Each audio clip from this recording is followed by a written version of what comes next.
Assalamualaikum warahmatullahi wabarakatuh. Perkenalkan, nama saya Lili Suryani dengan NIM di 10111911006, berasal dari Prodi Teknik Sipil Universitas Tanjung Pura Pontianak. Di sini saya akan menjelaskan secara singkat mengenai ruang lingkup proyek dan WBS jalan raya dalam memenuhi tugas manajemen proyek konstruksi. Jadi yang pertama, saya akan membahas mengenai ruang lingkup proyek. Ruang lingkup proyek adalah suatu tata cara untuk menentukan waktu proyek dimulai, perencanaan lingkup proyek yang akan digarap, pendefinisian ruang lingkup proyek, verifikasi proyek, serta kontrol atas perubahan yang mungkin terjadi saat proyek tersebut dimulai. Lalu, apa yang dimaksud dengan WBS? WBS atau Work Breakdown Structure merupakan suatu metode pengorganisasian proyek menjadi struktur pelaporan hierarkis. WBS digunakan untuk melakukan breakdown atau memecahkan tiap proses pekerjaan menjadi lebih detail. Hal ini dimaksudkan agar proses perencanaan proyek memiliki tingkat yang lebih baik. WBS disusun berdasarkan dasar pembelajaran seluruh dokumen proyek yang meliputi kontrak, gambar-gambar, dan spesifikasi.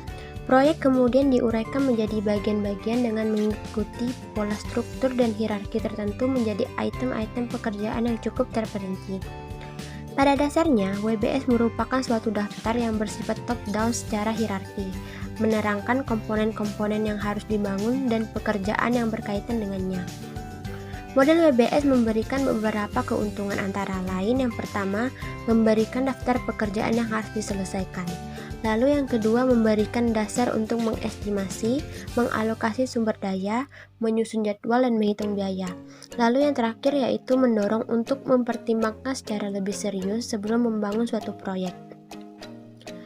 Setelah WBS berhasil disusun dan perkiraan lama waktu pelaksanaan telah dihitung, selanjutnya dilakukan penyusunan jadwal kerja. Pada dasarnya ada dua jenis model deskripsi penjadwalan, yaitu yang pertama bar chart, yang hanya menerangkan flow time dari setiap pekerjaan dan tanpa keterkaitan antar pekerjaan. Deskripsi ini paling baik digunakan pada presentasi. Lalu yang kedua yaitu network diagram, yang menunjukkan keterkaitan antar tugas dan mengidentifikasi saat kritis pada jadwal. Dalam tugas ini, saya memilih jalan raya untuk saya jelaskan mengenai work breakdown structure-nya. Bisa dilihat, dalam jalan raya ada 5 tahapan pengerjaan. Yang pertama yaitu persiapan, lalu pekerjaan aspal, lalu pekerjaan beton, pekerjaan drainase, dan yang terakhir pekerjaan paving. Di tahap yang pertama ini, yaitu persiapan, kita harus menyiapkan segala peralatan dan material yang akan digunakan. Dalam tahap ini, pembersihan lahan dan pemerataan tanah juga dilakukan. Sebelum jalan dibangun, maka langkah pertama yang harus dilakukan adalah pembersihan lahan, baik pembersihan dari pohon-pohonan maupun akar-akaran, dan pemerataan tanah menggunakan alat-alat seperti ekskavator. Lalu di tahap kedua ada pekerjaan aspal.